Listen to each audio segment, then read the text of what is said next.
Okay, let's talk for a little bit about SOPA and PIPA. Now, I'm pretty sure like 80 to 90% of you have already heard a shit ton of stuff about this already, but in case, you know, you've been living under a rock for like the past week or two or something like that, and you just happen to come out of this rock and you're like, hey, I'll watch one of his videos first, I'm talking right the hell to you.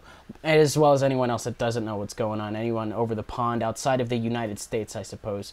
Or, you know, just in general. But what these are is they are bills that are currently floating around the House of wherever the fuck bills are voted for. You know, I'm not really too, you can tell I'm not too big on politics and stuff. But what I do know and what I have read on is that these bills in their current wording, you know, the way they're written up, drafted up, what have you, they basically make a lot of the things that we use on a day-to-day basis illegal, owing, you know, to copyright things and things like that. You know, there's just this big disambiguation of what constitutes free use and what doesn't. And what these bills basically say is, hey, if this company doesn't like that this site has things on them, they can go and shut it down just based on, you know, this online piracy and just the way it's written up. Now, I'm talking to you guys about this is because this applies very, very, very heavily to YouTube. There was a stat I was reading earlier that under this bill, you know, for uploading a fucking Michael Jackson song, you can get up to 5 years in prison in a hypothetical situation, which is actually one more than the doctor who killed him got. So just to put it in perspective, how stupidly drawn up this shit is. SOPA has been shelved for a little bit, meaning that, you know, they're not going to talk about it on the floor for now. But, you know, its sister bill PIPA is, you know, just as dangerous, if not more dangerous. And, you know, we just need to all come together today because there's a lot of people doing blackouts and things like that today. And we need to come together and we need to shut this shit down because this thing just threatens YouTube as well as, you know, a lot of other things. So that's why I'm talking to you guys about it. I suppose if YouTube or all this other stuff just actually means something to you, I mean, I understand that my political opinion might sound a little bit skewed, but what I do know how you guys can help the cause is I will be including some links in the description. If you have any more questions as to what SOPA and PIPA actually are, what they do, if you'd like to see other stances on them, I suppose, I'm including relevant links in the description as well as to, you know, petitions you can sign, you know, I think Wiki has a thing right now where they're blacked out, but it lets you punch in your zip code and talk to your local representative. I've already made the phone calls to all three of them. And we have that going on. So before today's game, I mean, if you've already skipped over to that and you're not watching this, that kind of doesn't make any sense whatsoever. Or if you just came back to watch us or whatever. My point is just please, please, please, you know, we really need your guys' help. I've already done all I can at this point.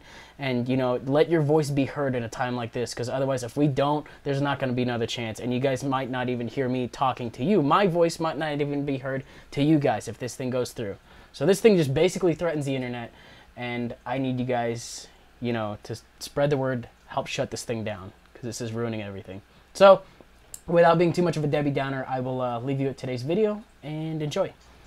So hopefully after watching that last video, you know, you have done something about it like I have. I've already called my representatives and whatnot. But that's all I can really do at this point, and I just hope that it rides over and, you know, we can just move on with our lives, I suppose. But what's up, guys? Welcome to Wednesday's upload. Nonetheless, I do have a UU match for you guys against Shinykyuukon, I think it was. Shinykyuukon. Oh, I left my Victini there. I guess I got him for Christmas. He's pretty awesome. Anyways, we're gonna go ahead and play that back right now. All right, now just regular UU-ish stuff, I suppose. Nothing really out of the ordinary. I don't really think anything shifted tier. And then there's a random dugong, which is like I don't really see that often. I don't really know why it's here either, to be honest, but whatever. We'll just deal with it when we deal with it. I'm pretty sure Heracross. And then if Nidoqueen can get Stealth Rocks up too, it's not going to be an issue at all. So he's going to go ahead and lead with Flygon. I'm going to go ahead and lead with Rhyperior, thinking that I can take one of Flygon's hits, you know, relatively well. Turns out he goes for the Earthquake. I'm thinking he's Choice Scarf because that's what all Flygons tend to be. And I thought he would U-turn out, which is like, you know, Flygons rarely overstaying, and I guess just be that offensive on the first turn, you know, they want to go in and scout and do stuff. So I Earthquake. Probably would have been the smarter move to just Mega Horn or do something that he's not immune to instead of looking like a retard right there. But it turns out I just switch out into Heracross. I think this is my Choice Scarf Heracross. I'm pretty sure this is my Choice Scarf because my Bander has a different name. But he's faster. I know should be able to take a couple of Earthquakes anyway. And I believe I get a critical hit on this Mega Horn. Looking at the amount of damage that the Earthquake was doing from earlier, it could have been iffy as to whether or not I took the next one, so I don't know how important this crit was going to be in the long run. It really depends on the damage on next turn, but we won't find it out. So, I'm just going to keep going for the Mega Horn. I might as well, because I'm not really all that threatened by Dugong in any way, shape, or form. I do like 70% right off the bat to it. And he's going to go for the Rain Dance. So Rain Dance with, you know, rest and hydration and that kind of stuff. I'm not seeing lefties either, so maybe Damp Rock and, you know, having an Empoleon on the team will, you know, they'll benefit from each other. You know, Dugong's just there to, like, status stuff. Well, not status stuff, like take statuses and then rest them off, so that kind of works. Go for a Mega Horn. It does do a really good amount to Empoleon, probably around a third or a fourth. Don't really know what kind of Empoleon this is at the moment, but I'm going to go into my offensive one, and I think he goes for Scalds. This is probably that the special defensive set that floats around you from time to time. I think I have one or two of these, but he does get the burn. This is actually going to help me get closer to Torrent and will end up helping me out in the long run. Since I believe he's just kind of forced out at this point. He got the burn on me. He doesn't really have any reason he wants to stay in. I kind of, you know, I want to just start attacking stuff while I'm in here. I didn't really understand why. I was like, I'll just go for the Grass Knot on Empoleon. It should do a pretty good amount of damage, and then he switches into Xatu, which is like, oh, that kind of sucks, I guess. But I do have the Rain Up. Well, he got the Rain Up for me, and I can just take advantage of that fact. But he decides to go for Calm Mind here. I believe I do go for an Agility just to be faster than it, since Xatu is a little bit naturally faster, even though I got a decent amount of speed on this. So, go for the Agility. That actually will allow the burn range to take me into Torrent, and, you know, a Torrent boosted, Life Orb boosted, you know, Stab, In the Rain, Surf, what have you. I'm pretty sure that this is one of the stronger Surfs that I can fire off without being boosted or Choice Specs or anything like that. And even after the +1, I'm pretty sure that's just a clean fucking kill at this point. No reason to just even screw around with that. But Life Orb and Burn are going to add up, and if you remember the team preview somewhat carefully, he does have a Hitmontop, which will be able to take me out with the Fake Out. Didn't really mind too much either way. It's not like I really wanted anything else to take the Fake Out at that point, so whatever, it's cool. I do have Nidoqueen. It is a bold Nidoqueen, meaning that I should be able to take physical hits fairly well, and I figure as right now is as good a time as any just to start setting up hatchets. I kind of ran Nidoqueen as a substitute for Drapion in this team, because I do like running the Drapion and Roserade thing. I have brought that exact same Roserade. Someone asked if they could see it again, and I was like, you know what?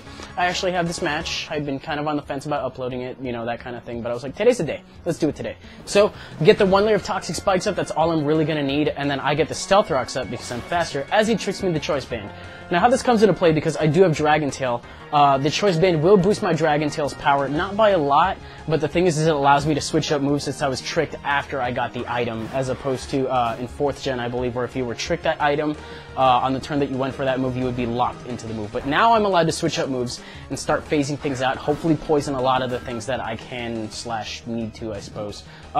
Get the Spiritomb Poison, which is going to be nice because I'm going to be able to Venoshock it as soon as it comes in. And if he tries to trick me, it's not that big a deal because he has no benefit from doing it because he has lefties. I have lefties. He hasn't seen that my Roserade has lefties, but it's just pointless. It's pointless for it to stay in.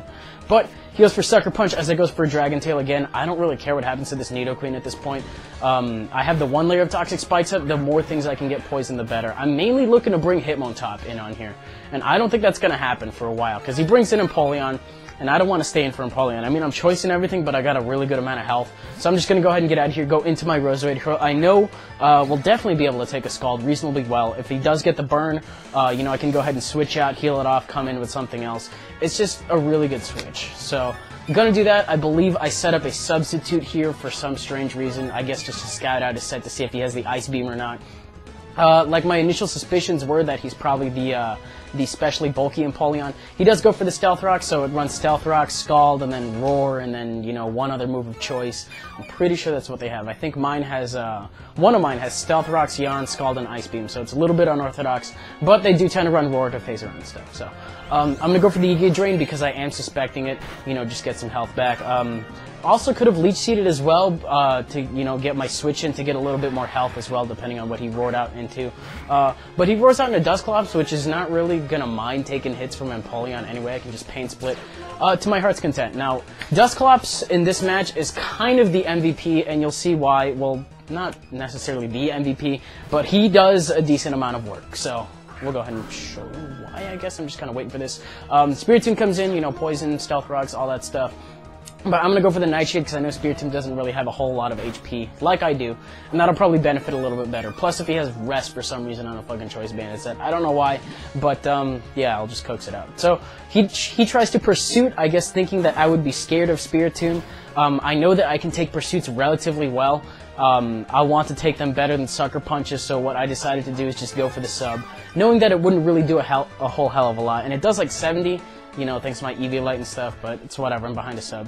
Definite smarter play to have done right here would have been to sub again, just in case he did go for the sucker punch. But if he didn't go for the sucker punch and he went for the pursuit instead, it would have broken my sub, would have gotten another one, would have brought me lower on health, and so I would have been higher on the relative gain from pain split. I kind of thought about that, like, I think the turn after this happened.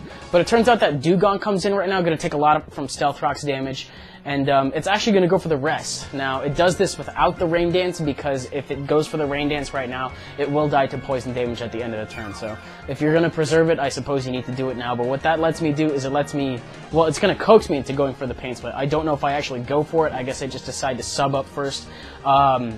Which is based on the logic that I talked about last turn, that if I'm lower on health, then I'll gain a lot more back from Pain Split. So it makes sense that I go for it now, but he's going to go ahead and switch out, I guess, just decide to, you know, keep it back there, status fodder. And I get back a decent amount of HP. I mean, if I had gone for it a couple turns ago, that would have been great, but, you know, if I had that sub and then I was able to Pain Split, I wouldn't have necessarily been fearing, I guess, getting knocked out by Dugong at that point. But I believe I go for a Nightshade there as he goes for a Roar. It's brought this, you know, Empoleon down fairly low as I go into my right period. This is a Choice Banded one that I made shortly after Zed's little spree of using Choice Banded right period, and I'm like, this thing hurts. So I don't really want to be in here right now because I still get the feeling that he's faster. So I'm going to switch out, go to Roserade, and I know I'll be able to take a Scald as I mentioned before. I think he does get the burn on this one. Not too vital though, if you really ask me. It does do a good amount of damage, but whatever. I can finish him off with Giga Drain next turn, we'll just be good to go. I kind of just sped this matchup like generally because I didn't really know how much after turn effects were in it. And looking at it, there's a lot. Bit of a mistake. What can you do? I'm thinking that's probably why a lot of the videos in my folder are long too, just because of after turn effects and all that shit. But take him out with the Giga Drain, and that's how I do. So, got some idle time. Hope you guys are using this idle time usefully, I suppose. I mean, if you gotta dunk your chicken nuggets in something, go for it. You know, go get yourself a nice little refill in like these 10 seconds. Do it. Go for it. Okay. Okay, Hitmontop comes in after God knows how long that was. But I don't want to take a Fake Out, I don't want to take a Sucker Punch or anything like that. I do have a Dusclops who will sponge the Fake Out, you know, the Mach Punch, whatever the fuck he wants to go for, Sucker Punch. I can sub up on the Sucker Punch. Turns out that is one move he has to hit Dusclops with, and he does predict me coming in, is a Stone Edge. So, he does miss the first one, which is really unfortunate given the amount of damage that it does, because if he hit both of these, I would have been, you know, taken out. So one in itself, not too vital. Both of them missing is really going to hurt him right now, because as you're going to see, he's going to get a critical hit on the Stone Edge, and it almost knocks me out, guys. Depending on damage variations, that could have been a possibility. But I'm left with 1 HP, and I'm going to take him out with a Nightshade. And that is just a huge fuck you to that Hitmontop right there. Get your little glasses checked, I suppose. But last one left, I think, is Dugong, and Dugong was arguably the weakest link on the team. It just took hits, set up the Rain Dance, and that was about it. But I come back from the brink on 1 HP, gonna go ahead and Pain Split back the health that I wanted to earlier, minus 25% from the Stealth Rocks. And then I figure now that I'm at a decent range and his sleep turns have reset, I'm just going to go out to Roserade, and I should be faster than it, and at that range I am good to go to take it out with the Giga Drain. So that is actually going to be the game, guys. Kind of ended that narration a little bit early, but I don't think I need to piece together what happens. So, if you enjoyed it, you're welcome to leave a like rating, comment, subscribe, do your thing. Make sure you contact your representatives, those of you in the United States, because if you're going to do something about it, today is the day to do it. So, yeah, video's over and shit, I suppose. I already got TCG done, so you'll see that in your sub boxes after this. I was really tempted to participate in the Blackout, but like I mentioned earlier, I actually didn't mention it to you guys like beforehand, so I was just like, you know what, I'll upload. I fully support what they're doing, and you know, I just really hope this goes down well. So that'll do it out of me, guys, and I will see you tomorrow.